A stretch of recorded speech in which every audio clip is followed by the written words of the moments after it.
사랑하는 성도 여러분, 주님의 이름으로 환영하고 축복합니다. 이번 한 주간에도 평안하셨습니까? 우리가 매일매일 살아가다 보면은 우리의 생각과 우리의 마음은 하나님께로 향해야지라고 내가 뚫고 갈지라도 때로는 세상의 환경 가운데 나의 마음이 흐트러집니다. 세상의 유혹 가운데 내 생각과 내 마음이 잠시 하나님에서부터 멀어져만 가고 있습니다. 이렇게 매주 우리가 모이는 이유도 거기에 있습니다. 일주일에 우리가 그 흐트러졌던 마음을 다시 조율하고 하나님을 온전히 바라고 예수님 나의 참된 소망이라는 것을 마음에 더욱더 새겨갈 때에 우리는 점점 더 예수님을 닮아가고 점점 더 주님을 소망하기 때문입니다. 우리가 계속해서 코이노니아 시간을 가지면서 하고자 하는 것은 무엇입니까? 우리의 중심 가운데 내가 그동안 흐트러졌던 나의 중심에 오직 예수님만을 품고 나가고 싶기 때문입니다. 오늘 주제는 예수님을 발견한 사람의 중심이라는 주제입니다. 그래서 마태복음 13장 44절에 보면 천국은 마치 밭에 감춘 보화와 같으니 사람이 이를 발견한 후 숨겨두고 기뻐하며 돌아가서 자기의 소유를 다 팔아 그 밭을 사느니라. 얼마나 기쁘면은 자기의 모든 것을 팔아서 이 감추인 보화를 누리겠다고 하는 것일까요? 우리에게 주어진 감추인 보화는 바로 예수님입니다.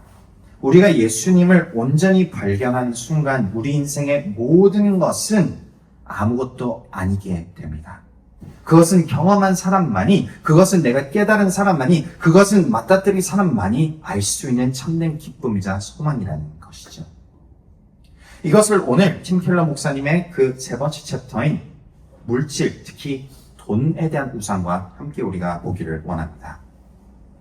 우리는 물질 만능주의 사회를 살아가고 있습니다. 무슨 뜻이냐면 일상의 모든 것이 돈으로 좌지우지되어 한다는 것이죠. 현대사회에서 우리는 돈을 지불함으로써 많은 것을 얻을 수 있습니다. 그래서 우리가 살아가는 이 현대사회에 가장 바라보고 원하는 것은 바로 더 많은 돈을 벌고 더 많은 부를 누린다라는 것이죠. 그것이 나의 목표가 아닌 사람은 우리가 살아가는 현대사회는 아무도 없습니다. 그것을 위해서 우리가 노력을 하고 우리 인생을 바치고 있는 것이죠. 돈이 없이는 살아갈 수 없는 사회에 우리가 속해 있기 때문에 돈을 갈망하는 마음이 잘못되었다고 생각을 하지는 못합니다. 그것은 을에 우리에게 주어진 마치 공기와 숨을 쉬는 것처럼 나의 인생이 유지되기 위해서 필요하다고 생각을 합니다. 그러나 그 갈망 뒤에 그 음지에 있는 그 어두운 면모는 우리가 보려 하지 않습니다.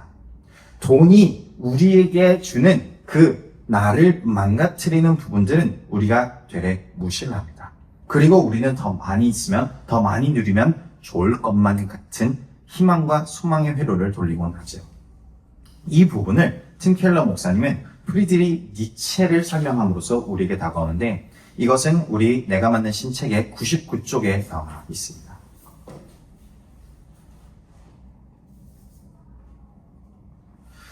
프리드리히 니체, 독일의 철학가는 우리 현대 사회를 보면서 이렇게 평가를 했습니다. 어떤 사람은 왜 거짓된 저울축을 쓰고 다른 사람은 왜 시가 이상의 보험을 든 뒤 자기 집에 불을 지르는가? 상류층의 4명 중 3명이 합법적 사기를 일삼는 이유는 무엇인가? 이 모두는 무엇에서 비롯되는가? 정말 무엇이 부족해서는 아니다. 그들의 생존은 전혀 위태롭지 않다. 그들을 밤낮 충동질하는 것은 재산이 불어나는 속도가 너무 더딘 것에 대한 지독한 조바심이고 돈더미에 대한 지독한 동경과 애착이다. 전에는 하나님을 사랑해서 하던 일을 이제는 돈이 좋아서 한다. 돈만 있으면 당장 권력이 피부로 느껴지고 떳떳한 양심도 지킬 수 있기 때문이다. 우리 세상을 바라보면은 돈이 있으면 모든 것이 이루어질 것만 같습니다. 그래서 우리는 돈에 대한 갈망을 끊임없이 마음속에 품고 갑니다. 그것이 언젠가는 나에게 독이 되어서 돌아올 것을 모른 채 말이죠. 그래서 우리는 또 성경은 돈을 우상이라고 표현을 하는데 돈 자체가 우리에게 해가 돼서는 아닙니다. 돈은 어떻게 사용하느냐에 따라서 그것이 득이 될 수가 있고 독이 될 수가 있는 것이겠죠.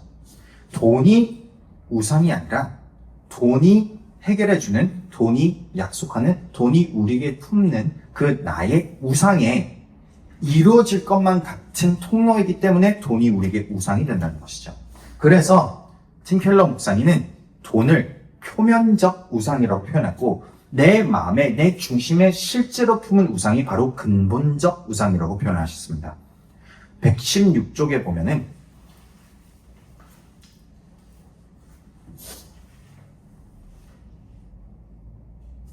거기에 표면적 우상이라고 하는 그 패러그래프부터 읽겠습니다.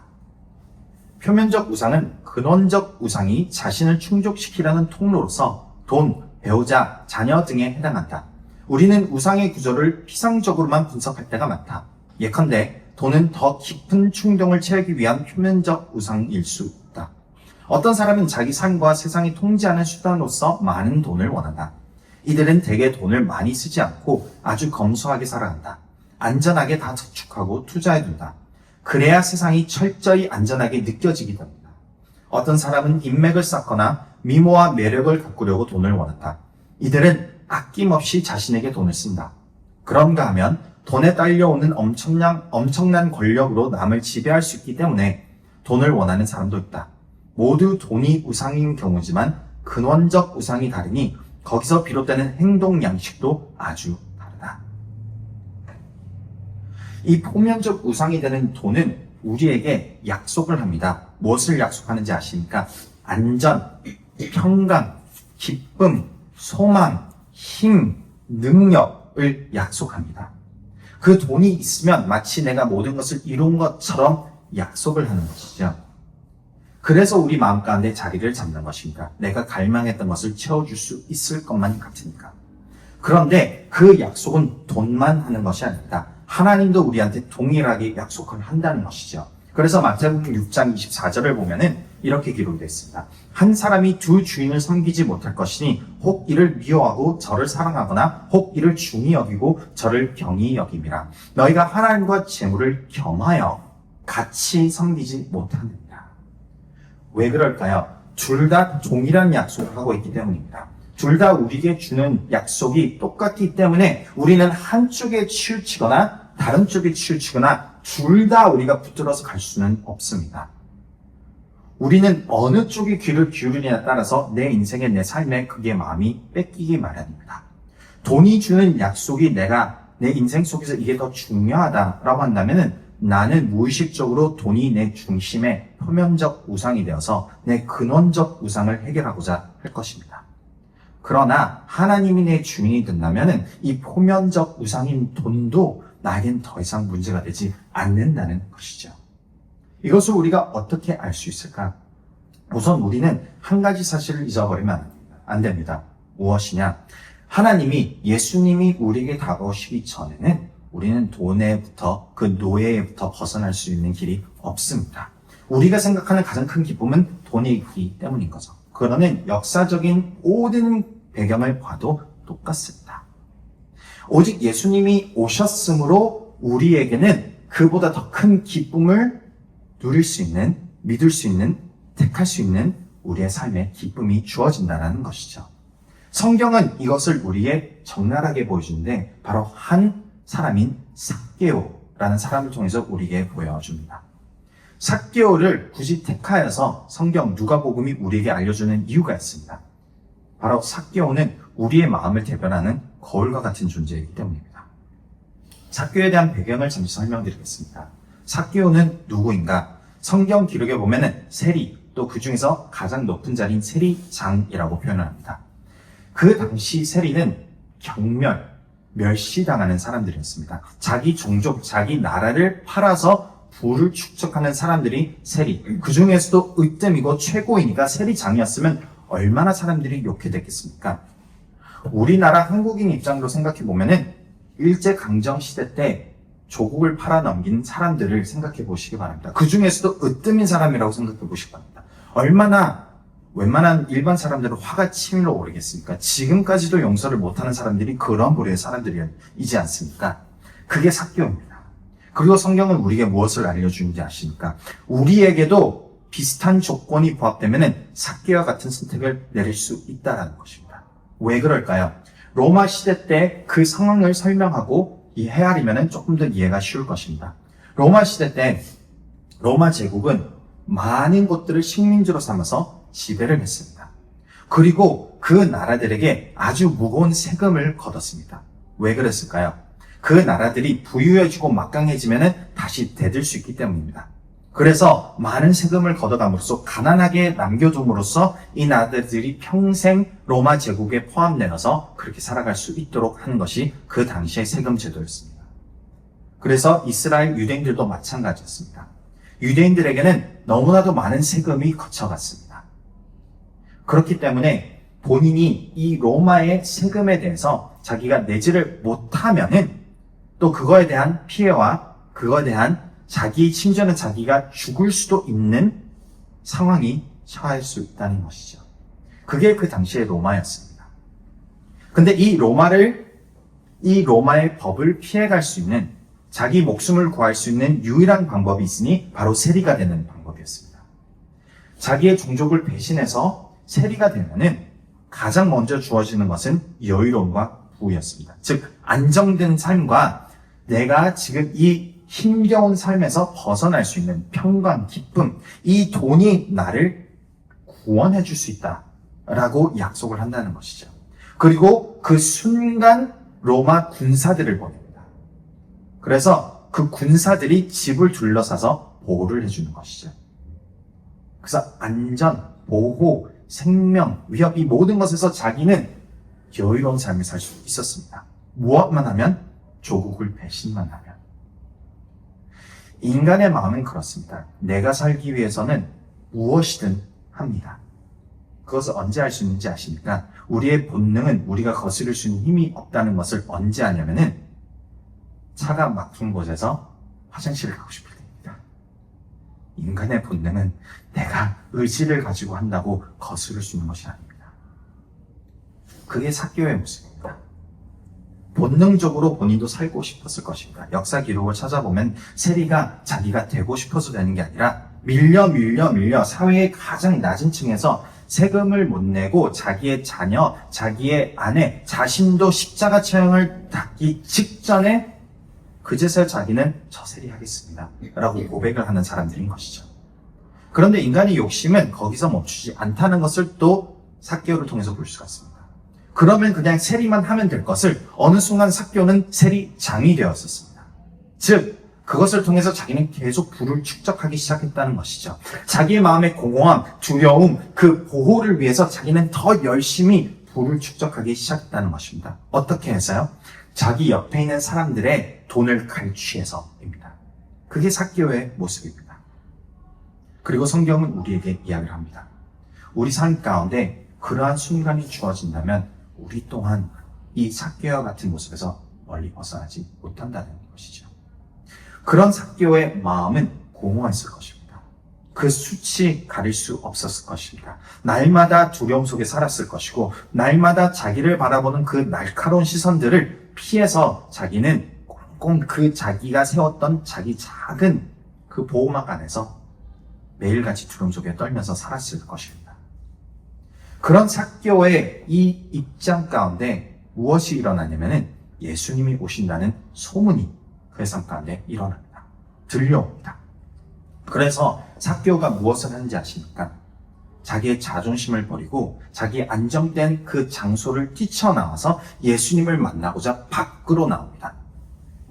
세리가, 특히 세리장이 어떠한 안전을 보호하지 않고 준비하지 않고 밖으로 나온다는 것은 거의 자기 자신을 죽겠노라 하는 표현과 마찬가지입니다. 나오는 순간 누가 자신한테 돌을 던질 줄도 모르고 누가 자신을 해코지 할 줄도 모르기 때문에 이렇게 그냥 나가는 것은 거의 위험을 무릅쓰고 나간다는 것입니다. 두 번째, 삭개오의 이야기를 읽어보면 삭개오는 나무 위에 올라가서 예수님을 바라보았다라고 합니다. 왜 그랬을까? 키가 작은 사람이었기 때문에 그냥 봐서는 예수님이 보지 않았을 거라 생각을 하고 나무를 올랐는데 그 당시 권위적인 모습 중 하나는 무엇이냐면은 내가 어느 정도 포지션에 도달했을 때 그러한 수치스러운 부끄러운 짓을 하지 않는 것이 그 당시의 모습이었습니다. 누가 나무를 타겠습니까? 특히 세리장이 되어서 높은 지위에 오른 사람일수록 더더욱 나무를 올라간다는 것은 상상도 못하는 일이었습니다. 즉, 이 두 가지 사건으로 인해서 우리가 알 수 있는 것은 삭개오의 마음은 겸손하였다 이것입니다.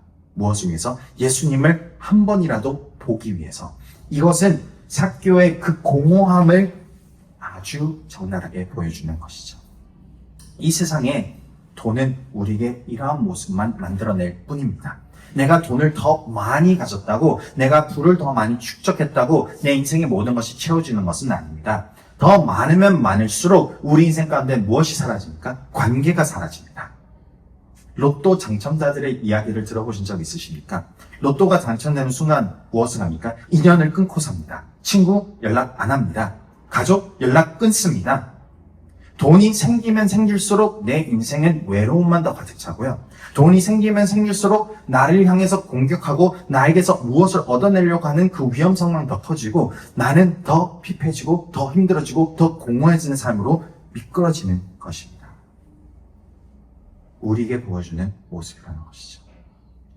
그러한 공허한 마음 가운데 예수님이 찾아오니 삭개오는 어떻게 변합니까? 누가복음 19장 5에서 6절 이렇게 기록되어 있습니다. 5절에 보면 예수께서 그곳에 이르사 쳐다보시고 이르시되 삭개오야 속히 내려라 내가 오늘 너의 집에 유하여야 하겠다 하시니. 보자마자 삭개오를 부르시고 보자마자 내가 너의 집으로 가야겠다라고 한 것은 예수님은 오늘 삭개오를 만나러 일부러 이 도시에, 여리고 도시에 오셨다는 것을 뜻합니다.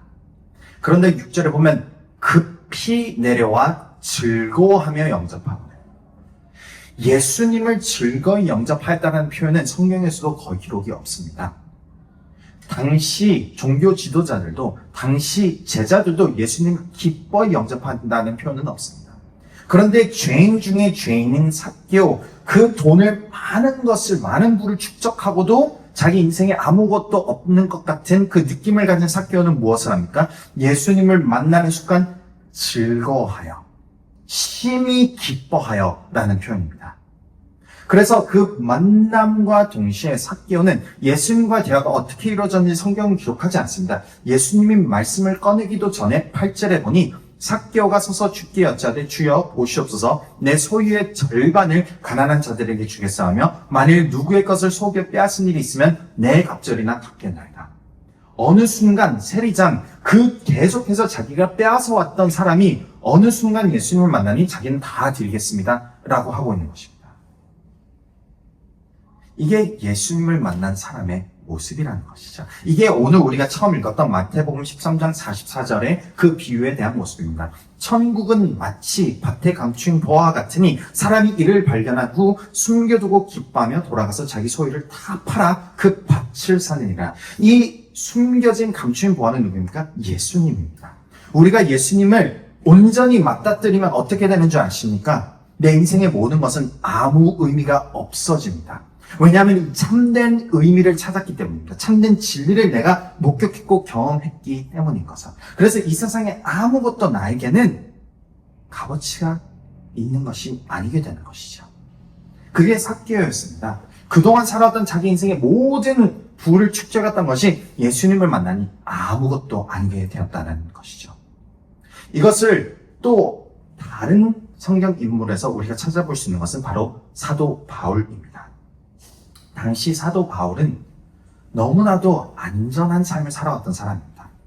사도 바울은 크게 두 가지의 자기가 내세울 수 있는 것이 있었는데, 첫 번째는 유대인 중 유대인이요, 즉 율법적으로 완벽한 사람이었고 그의 그 직계, 가족에서 흘러내려오는 그 전통, 직통이 있었기 때문에 유대인으로서도 떳떳한 사람이었습니다.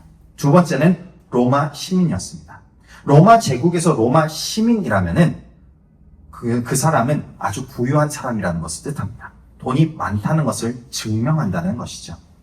로마 시민이 되는 것도 매우 까다롭고 어려웠습니다. 내가 태어나거나 아니면 누구의 양자가 되어서 들어가거나 아니면 내가 굉장히 부유한 사람으로서 그것을 사가지고 내가 로마 시민이 되거나 무엇이 되었든지 로마 시민으로서는 많은 혜택을 누릴 수가 있고 많은 부를 내가 사용할 수 있고 안전하게 삶을 살아갈 수 있습니다.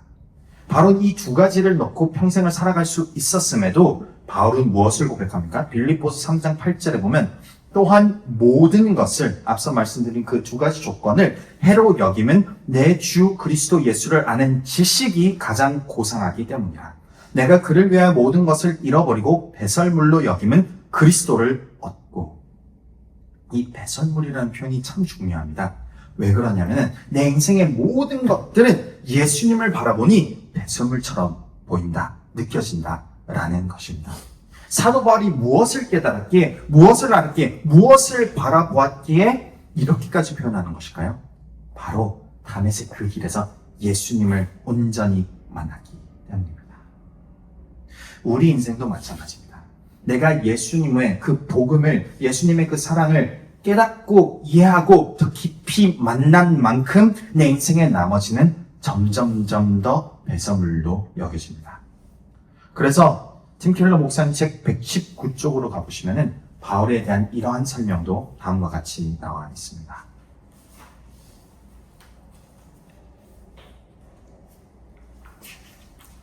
바울은 이렇게 말하는 것이다. 예수님은 우리를 보배로 삼으시려고 하늘의 모든 보화를 버리셨다. 우리가 그분께 보배로운 백성이기 때문이다. 우리를 보배로 삼고자 죽으신 그분을 보면 우리도 그분을 보배로 삼을 수밖에 없다. 돈에서 의미와 안전을 찾던 것을 그만두고 자신에게 있는 것으로 남을 돕고 싶어질 것이다. 우리가 복음을 깨닫는 정도만큼 돈은 우리에게 대한 지배력을 잃는다. 그분의 값비싼 은혜를 생각하면 결국 우리도 후한 백성으로 변화될 수밖에 없다. 예수님이 내어주신 그 생명, 하나님의 그 전지전능하심이 오늘도 나를 붙드신다는 것, 그 약속이 날마다 내 삶에서 이루어진다는 것, 하나님의 그 영원함이 우리가 천국에 들어갔을 때 그곳에서 영원토록 하나님과 기쁨으로 누릴 수 있다는 것, 이것들이 우리 삶 가운데 깨달아지고 이해되고 더 피부로 와닿기 시작하면 시작할수록 더 많아지면 많아질수록 우리는 오늘 첫 본문 말씀인 내 모든 것을 팔아서 그 아름다운 보물 예수 그리스도를 위해서 기꺼이 내어드릴 수 있게 되는 것입니다. 그래서 오늘 마지막 구절 보면 마태복음 6장 21절 내 보물 있는 그곳에 내 마음도 있느니라. 이 보물은 누구입니까? 예수님입니다. 우리 교회는 점점, 그리고 우리 모든 성도님 점점 이렇게 되어가기를 소망합니다.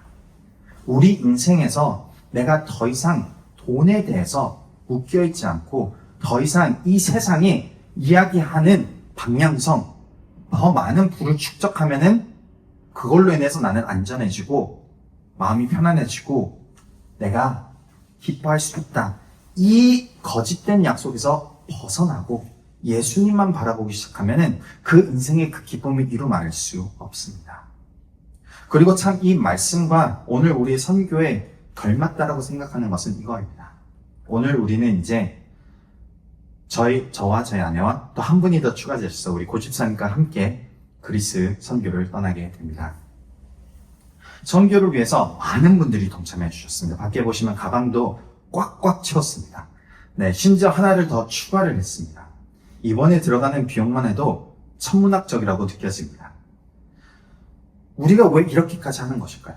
무엇 때문에 우리는 이 많은 것들을 우리의 힘과 우리의 시간과 우리의 재정과 우리의 모든 것을 내어주면서 가는 것일까요?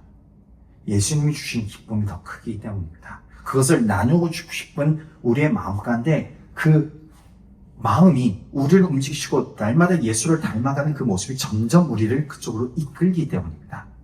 그리고 이것을 깨달은 만큼 경험이 되고 경험한 만큼 더 이상 옛날로 돌아가고 싶어지지 않습니다. 그것이 우리에게 주신 큰 기쁨이기 때문입니다. 그래서 저는 우리 교회 모든 성도님들이 더욱더 이것을 누리기를 소망합니다. 더욱더 하나님 앞에서 나의 주어진 이 모든 것들 주님이 원하신다면 다 드릴 수 있습니다. 왜? 나는 가장 귀한 예수님을 찾았기 때문입니다. 이것이 우리의 고백이 되고 이것이 우리의 중심이 되면서 나의 인생에서 이 세상이 줄 수 없는, 이 세상이 채울 수 없는 그 공허함이 오직 예수 그리스도로 채워주시기를 주님으로 축복합니다.